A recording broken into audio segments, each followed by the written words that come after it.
Episode 5 Mandalay, the Romantic City.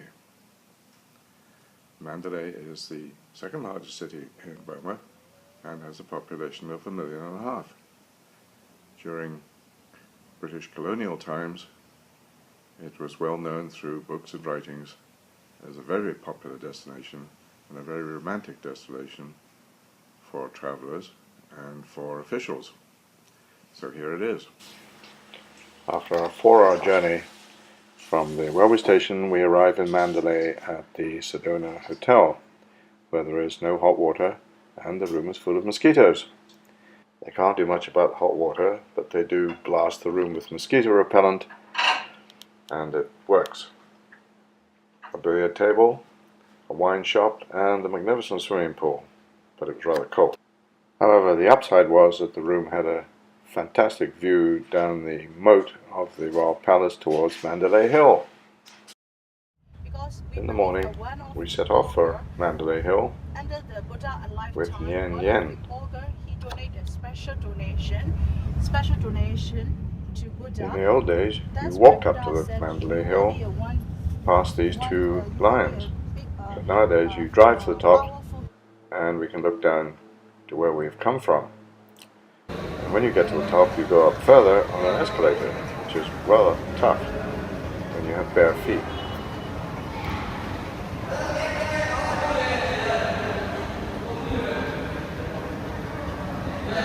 As usual, a little payment to take photographs, but what's $1? Pagoda, or it's not a pagoda? This is pagoda, Pagoda, yeah. and it's called Mandalay Hill. Mandalay Hill. Mandalay Hill Pagoda. Alright. Doesn't sound very Burmese. Mandalay Hill is a pagoda, as Nien Nien said, and it had some magnificent little chapels. Yeah, it's good. 3 times. Why? It's okay. You only got to do it 7 times. 3 or 5, yeah. You want to take pictures, so please make a 5. GM was becoming a pretty proficient bell ringer by now, but I was a little more delicate. I think this young monk had just joined the monkhood and was showing his sister or mother or whatever around.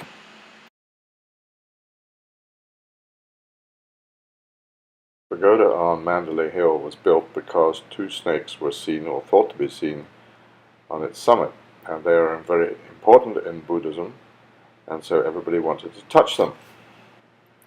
Down below we could see a golf course, and in fact there were 2.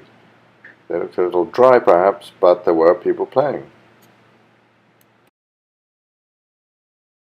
Further along, a young lad was looking very happy on his holiday. A song can change everything. And not far from him was this girl, New York State, all American.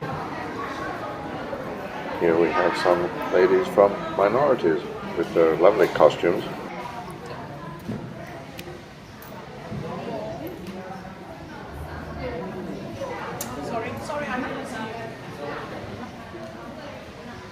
And they all wanted to have a photograph taken with GM. And GM was happy to oblige. Then something more serious. Throwing water over the Buddha. I'm not entirely sure why, but you can see them all throwing the water there. And then this little girl came away and gave us a nice little sign of something.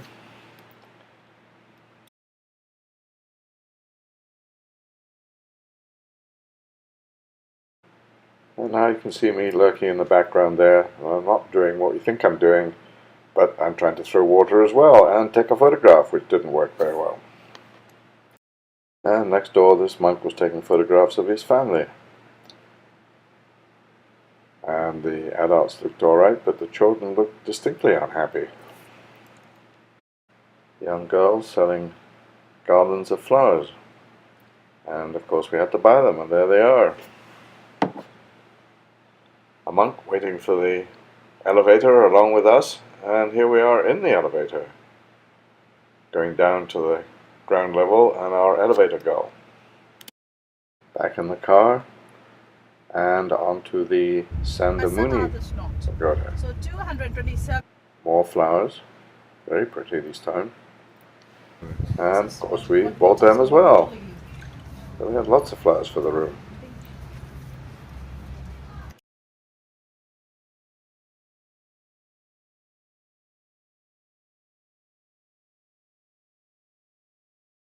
The pagoda had a very pretty entrance, and there was a starflower tree which was planted in 1892. That's what it says. What's interesting about this pagoda is that all these little stupas that you can see in the background, these white things, they contain writing, and it's the history of Burma. And during the war, the Japanese destroyed almost all the old documents, and these are the only ones that are left because they were pretty much indestructible. From the 11th century, you see that each stupa has underneath the relic. And all these documents were guarded by this guard dog. It looked very professional. Next up was this young lad selling birds, which he had in a cage, and if you bought one, you could let it go free. Apparently, the birds would then circle around and fly back to him because he fed them.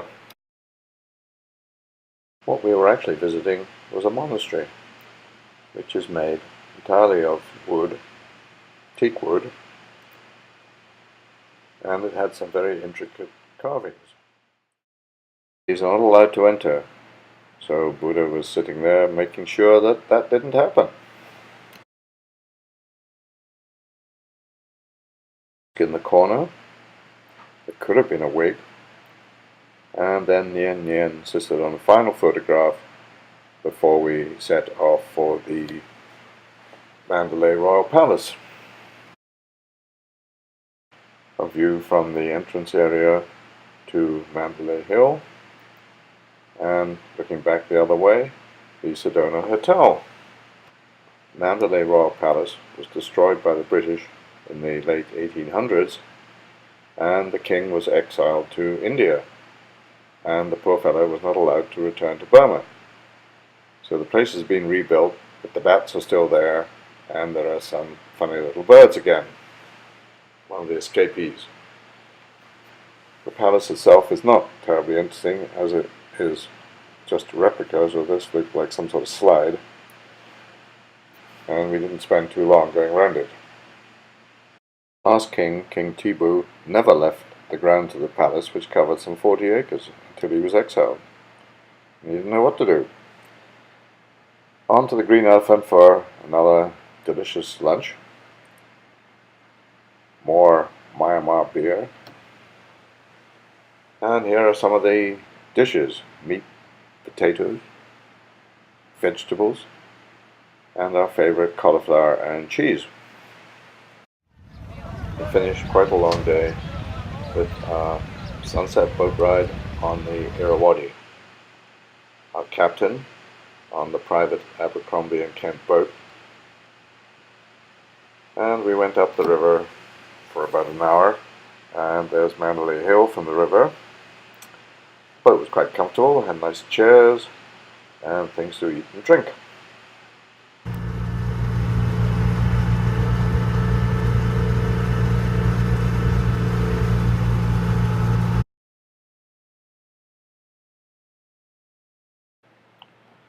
The owner's daughter, who seemed to do most of the work, and then we arrive at Mingun, our destination, where there is a huge unfinished pagoda, which one used to be able to climb up to, but it's too dangerous now, thank goodness.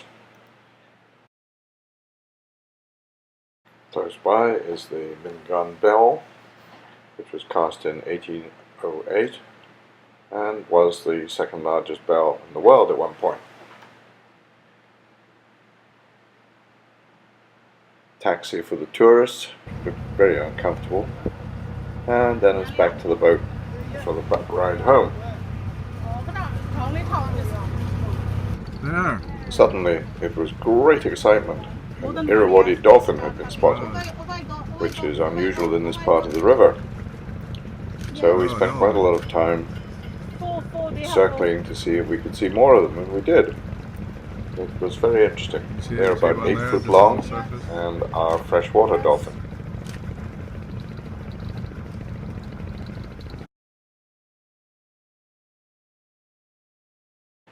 Back at the dock, we had to negotiate this plank to get off, which looked distinctly unsafe to me.